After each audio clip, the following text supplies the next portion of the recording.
আমরা কেবল সামনের কথা বলতে চাই। আমরা পিছনের ইতিহাস কে অতিক্রম করে একটি সামনের সম্ভাবনার বাংলাদেশের স্বপ্নের কথা বলতে চাই। সেই স্বপ্নের বাস্তবায়নের লক্ষ্যেই আজকে আমরা এখানে উপস্থিত হয়েছি। জুলাই গণ অভ্যুত্থানে ছাত্র জনতার মধ্য থেকে স্লোগান উঠেছিল, তুমি কে আমি কে, বিকল্প বিকল্প। আজকে সেই বিকল্পের জায়গা থেকে নতুন রাজনৈতিক দলের আত্মপ্রকাশ ঘটেছে।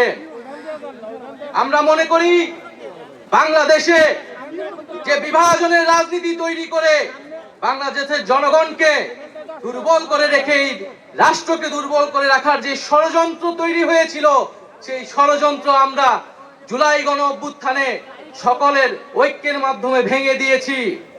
আমরা আজকের এই মঞ্চ থেকে শপথ করতে চাই যে বাংলাদেশকে আর কখনোই বিভাজিত করা যাবে না। বাংলাদেশে ভারতপন্থী পাকিস্তানপন্থী কোনো রাজনৈতিক ঠাঁই হবে না।